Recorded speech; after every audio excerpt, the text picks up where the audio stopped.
ঝিনাইদহ ৪ আসনের সংসদ সদস্য আনোয়ারুল আজিম আনার হত্যার মিশনে অংশ নেওয়া ৭ জনকে গ্রেফতার করা হয়েছে। তবে হত্যার সুনির্দিষ্ট উদ্দেশ্য এখনও নিশ্চিত নয় বলে জানিয়েছে মহানগর গোয়েন্দা পুলিশ। ব্যবসায়িক ও রাজনৈতিক দুই কারণ আমলে নিয়েই তদন্ত করা হচ্ছে বলে জানান ডিবি প্রধান হারুনুর রশিদ।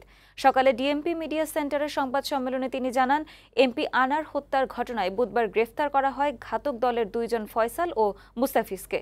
এর মধ্যে ফয়সালই এমপি আনারকে ক্লোরোফর্ম দিয়ে অজ্ঞান করে। তাদের আজ আদালতে তোলা হবে এবং ১০ দিনের রিমান্ড চাওয়া হবে বলেও জানান তিনি।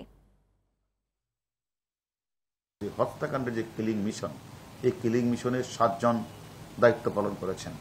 এই ৭ জনই কিন্তু গ্রেপ্তার হয়েছে। গতকাল আমরা সর্বশেষ অ্যারেস্ট করেছি ফয়সাল, শাহজি এবং মুস্তাফিজকে। রাজনৈতিকভাবে কারা বেনিফিশিয়ারি, আর্থিকভাবে কারা বেনিফিশিয়ারি, সেইগুলি আমরা মনে করি হত্যাকাণ্ডের যে মোটিভ তো অবশ্যই আছে, সুনির্দিষ্ট মোটিভটা তো এখনো আমরা সঠিকভাবে বলতে পারছি না।